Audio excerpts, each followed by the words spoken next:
Shech Elohim Yevareb Otah Obhab Shalom Ubrachop Ahin Ahayot Baruch Atah Adonai Eloheinu Melech Haolam.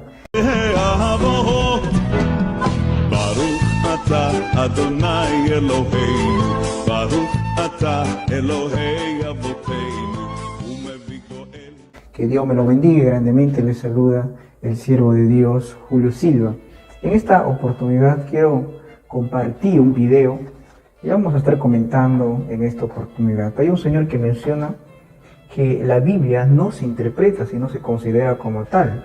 Pero antes de comenzar, vamos a escuchar este pequeño video que él hace a una cristiana. En sí estaban en un debate, pero la palabra de este señor fue que la Biblia no se interpreta, sino se considera como sí. Vamos a ver los videos. Nuevo Testamento, Segunda de Pedro, capítulo 1, versículo 20. La Biblia no se interpreta. Y la señorita está negando a la Biblia. Él la niega, porque la Biblia dice todo lo contrario. La Biblia no se interpreta, se acepta tal como está. ¿Cómo está? Estamos de regreso en esta oportunidad. Ya hemos visto el video. El Señor dice que la Biblia no se interpreta si no se considera como sí. Pero no, la Biblia es interpretativo porque la Biblia tiene una complejidad de cosas. Dentro de eso están escondidos misterios y misterios dentro de los 66 libros que contiene la Biblia. Por supuesto que la Biblia sí es interpretativo. No se puede considerar literalmente porque vamos a cometer errores, igual que los errores de traducción que contiene hoy en día la Biblia. No hay que descartar que la Biblia tiene muchos errores de traducción. No digo errores que tiene la palabra de Dios, las Sagradas Escrituras, sino errores de traducción. Hay que recordar que en muchos idiomas se ha transcrito o se ha traducido la Biblia, la santa palabra de Dios, en muchos idiomas. Hoy en día pues hay muchos teólogos reconocidos que interpretan cómo es y que como también salen fuera de la propia interpretación de la Biblia. Hay un libro muy maravilloso que escribe el gran escritor alemán Werner Keller. Él escribe en 1955, escribe un libro: La Biblia tenía razón y seguirá teniendo razón por los siglos de los siglos, porque nosotros como seres humanos y cristianos que somos, creyentes en la fe cristiana, creyentes en Dios, creyentes en Jesucristo, vamos a creer hasta el último día de nuestra vida que Jesucristo es vida, que la Biblia es real y que todo lo que ha acontecido se ha cumplido y se seguirá cumpliendo hasta los últimos tiempos, que menciona esta gran profecía, por supuesto, en Apocalipsis.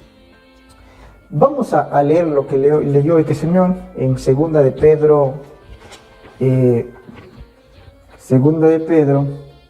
capítulo 1, versículos 20 y 21, dice: en el nombre del Padre, del Hijo y del Espíritu Santo, entendiendo primero esto, que ninguna profecía de las Escrituras es interpretación privada, porque nunca la profecía fue traída por voluntad humana, sino que los santos hombres de Dios hablaron siendo inspirados por el Espíritu Santo. Creo que este señor ha confundido esta palabra, no lo ha leído completo el 20 y el versículo 21. Ahí no tiene nada que ver con la interpretación. Acá lo que tiene que ver es con las profecías bíblicas que se han cumplido y se van a cumplir en los últimos tiempos. Recordamos también, es bueno resaltar esto, que nosotros, la iglesia, espera una de las más grandes profecías, que es el arrebatamiento de la iglesia para los últimos tiempos, antes de entrar a la gran tribulación. Antes de entrar a la gran tribulación, que primero es la tribulación, luego la gran tribulación, antes de entrar este periodo de 7 años. Estas son las más grandes profecías que van a acontecer. Hay una fuente en pastorwright.com, él dice que hay más de 300 profecías referentes a Jesús, entre que se han cumplido y se van a cumplir. Justamente lo que habla Pastor Wright de las profecías bíblicas, justamente eso es lo que habla Segunda de Pedro 1, 20 y 21, que no tiene nada que ver con la interpretación humana, sino que esta profecía fue traída mediante el Espíritu Santo para dar a los santos hombres, para dar a conocer esta maravillosa profecía, lo que se va a acontecer en los tiempos, en la en los tiempos venideros, en los tiempos que se ha cumplido, como dice el Pastor Ray. Entonces, esto hay que saber entender y comprender entre la profecía, que nada tiene que ver Pablo, que habla los deberes y derechos de un cristiano en 1 Timoteo y 2 de Timoteo. Hay profecías muy importantísimas de lo que está hablando, porque la Biblia, toda la Biblia, fue traída mediante el Espíritu de Dios, mediante inspiración, lo llamamos el Dabar Rema de Dios, en los profetas, en los siervos de Dios que fueron ungidos en tiempos anteriores. Y en estos tiempos también hay hombres de Dios llenos del poder del Espíritu Santo de Dios, y Dios sigue revelando muchos misterios y muchas cosas de parte de Dios. ¿Qué tal si nos vamos a 2 de Timoteo capítulo 3, 6? Dice así la palabra de Dios: toda la escritura es inspirada por Dios y útil para enseñar, para redarguir, para corregir, para instruir en justicia. Aquí quiero centrarme un poco. Aunque Reina Valera le ha puesto inspiración, pero no debería de estar esta palabra inspiración. Yo le expliqué en un video anterior, ahí debería estar la palabra Neustus. La palabra Neustus significa soplo, y el soplo trae Dabar y trae Rema, y no solamente esos dos, sino que el soplo trae el poder del Espíritu Santo, o trae el espíritu de vida en el ser humano. Hay que entender acá que la palabra soplo, hay una traducción hebrea en el original para mencionar, un ratito, amén. Hay una palabra hebrea en la traducción original llamada noshep, y noshep que significa soplo. Y el soplo tiene que ver muchísimo, pero no es cualquier soplo, sino que es el poder del Espíritu Santo, o el espíritu de vida que mete dentro de nosotros el poder de Dios. Pero antes de eso vamos a Génesis 2:7, y es importantísimo resaltar todas estas cosas porque es bueno. Dice la palabra: entonces Jehová Dios formó al hombre del polvo de la tierra y sopló en su nariz aliento de vida. Amén. Y vamos de una vez a Ezequiel 37:9. Ezequiel 37:9. Amén. Y me dijo: profetiza el Espíritu, profetiza, hijo de hombre, y di al Espíritu. Le dijo Jehová el Señor: Espíritu de los cuatro vientos, y sopla sobre estos muertos y vivirán. Amén. La palabra soplo, simplemente voy a centrarme en la palabra soplo. La palabra soplo trae Dabar, trae aliento de vida, es el espíritu de vida que mete, es la última fase de la creación, porque primero Dios hizo el espíritu según el lineamiento de Génesis, después Dios creó del polvo de la tierra, y después Dios sopló justamente el noshep, o sea, metió el espíritu de vida en Adán, para la gloria de Dios. Amén. Para poder hacer una interpretación verídica en las cosas, hay dos fuentes científicas dentro de la teología, que es la hermenéutica y también la exégesis. Hay uno también para estudiar las profecías bíblicas entre anteriores y posteriores que van a suceder, es justamente la escatología. Y la escatología, hay hombres escatólogos, un gran abrazo, que Dios bendiga ese ministerio al siervo de Dios. Antonio Bolañez, un gran escatólogo de la iglesia. Justamente la escatología, el escatólogo se encarga de estudiar las grandes profecías bíblicas que se han cumplido, que se están cumpliendo y que se van a cumplir durante los siglos venideros, o hasta que Cristo venga, y los sucesos después que la iglesia haya sido arrebatado. Justamente es la hermenéutica y la exégesis, son dos ciencias de la teología que estudian. La hermenéutica es la interpretación bíblica de un contexto personal, una situación, para saber interpretarle y no caer pues en errores bastante de lineamiento de un versículo. Y también la exégesis, basado en la interpretación y el entendimiento, basado en historia, en política, en geografía, arquitectura. Eso es el lineamiento que estudia esta ciencia, para comprender con más precisión lo que ese texto quiere decir en la parte cultural, geográfica, social, económica, política, etc. Jerónimo dice una frase. Jerónimo fue el primer hombre que hizo la versión que interpretó del hebreo del griego, pues interpretó pues al latín. Jerónimo dice: desconocer la Biblia es desconocer a Cristo, es una realidad. Y aquel que desconoce la Biblia está desconociendo a Jesús, por supuesto. Aquel judío que desconoce a Jesucristo como tal, que vino a morir en la cruz del Calvario, pues lastimosamente está fuera de la creencia total de la Biblia. Hay dos arqueólogos, justamente John Garstan, parte estudiando pues el muro de Jericó, que ahora es en Palestina, Cisjordania, ¿no? Él estudia los restos arqueológicos pues de Jericó. Recuerdan la historia de José, que dio 7 vueltas y ahí inmediatamente pues vino el desastre, la catástrofe por este pueblo cananeo que es Jericó.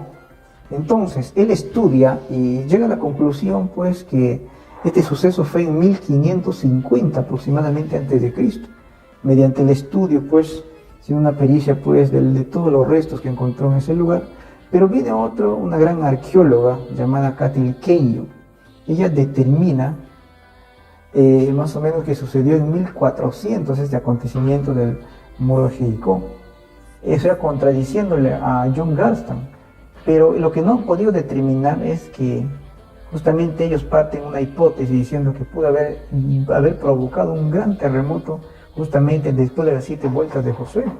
Pero nosotros creemos pues que fue la misma mano de Dios derribando esos tremendos muros y matando a todas las personas que no creían y no obedecían la palabra de Dios y los mandamientos de Dios en estos tiempos. ¿Qué tal si leemos Efán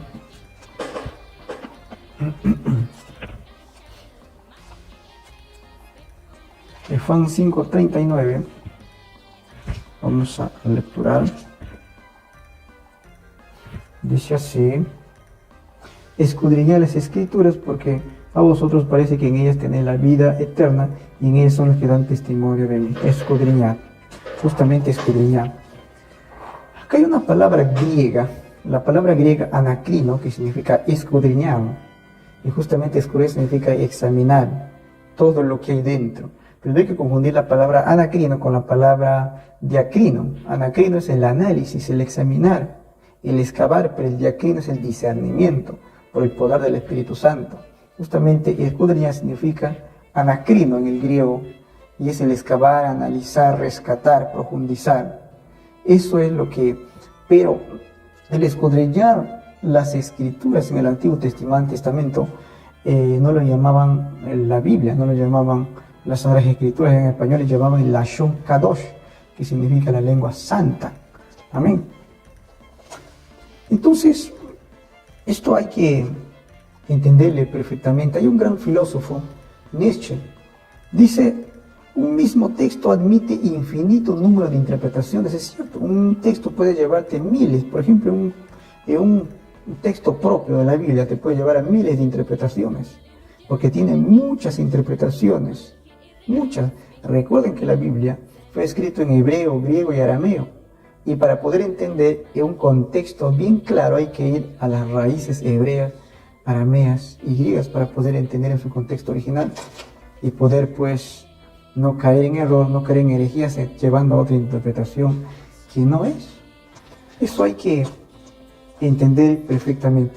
El gran filósofo estadounidense William James decía: no hay mayor mentira que la verdad mal entendida. Cualquiera que entiende mal la verdad, por supuesto, va a cometer errores.